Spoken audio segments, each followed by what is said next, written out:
I heard a lot of people during the pandemic say that people weren't learning. Absolutely false.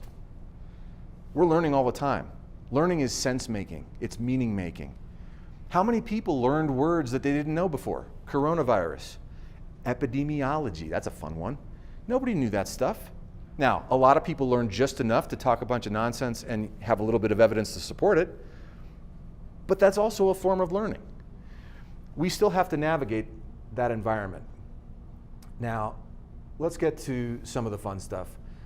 This is not an actual Time magazine cover. I gave a talk at the Institute for the Future 100 years ago, and they mocked this up for me. It's a little depressing because they put 2020 on it, so now I'm like 3 years behind. But when I started teaching, I realized nobody, you mentioned focus earlier, nobody was talking about focus. How many teachers told me to pay attention when I was a kid? All of them. What currency did they tell me to shell out? Nobody. So I started reading research when I taught about mindfulness. Didn't know much about meditation. I started telling some of you how I wound up teaching longer than I thought. And that was because in the environment where I was teaching, the largest urban high school in Los Angeles, with a lot of crime, a kid walked in with The Art of Happiness by the Dalai Lama. And I instantly dropped all pretense, where did you come from? He had forged his parents' signatures on the paperwork and called them from the airport in Ulaanbaatar, Mongolia, to tell them he was getting on the plane for California, which is how he wound up in that warehouse instead of one of the brochure schools. Then he invited me home for dinner. 18 months later, after learning English, passing all of his classes, and graduating, he said, "Why don't you come visit in Mongolia?" And I went, "That's absolutely what I should do." So for a month, I was in Mongolia, Tibet, and Western China with this kid and his family, which is how I learned, for example, that the word for teacher in Mandarin is Lao Shu, the guy who wrote the Tao. Lao Shu Sao An is good morning, teacher. Now, I mention all of this because until I went to Tibet, I thought, I watched Kung Fu when I was a kid. I thought I understood Eastern philosophy. I thought I understood meditation. I know what I was talking about. It improves cognition. It lowers blood pressure. It has all of these remarkable things, and yet you can't tell people that. You just have to do it. So indulge me for literally 60 seconds. If you have anything in your hands, take it out of your hands. In fact, just to warm up, flex your fingers and work your fingers out a little bit, and then put your hands together in a way that they interlock, and notice which index finger goes on top. Most of us have a natural inclination toward one or the other. Just note if it's the right or the left. Now, take your hands apart again. Stretch out your fingers. And this time, put them together just as quickly, but with the other index finger on top.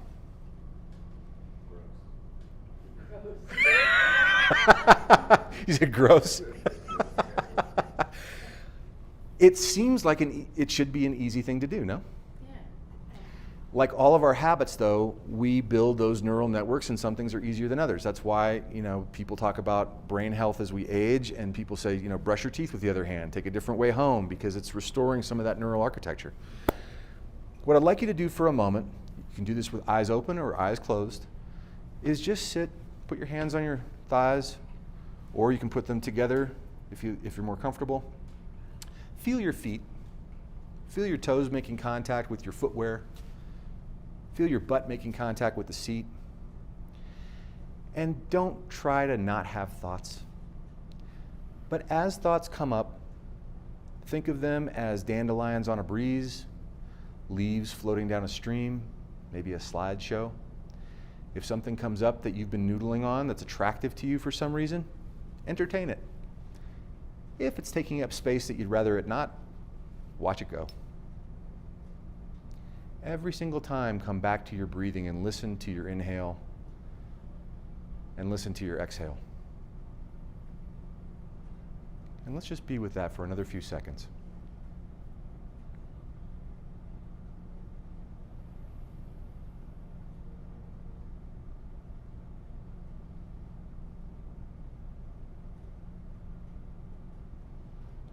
Now, you're welcome to stay in that space. But when you're ready, if you're willing, I'm wondering if you'd be willing to share a word about how you're feeling now compared to how you were before we started.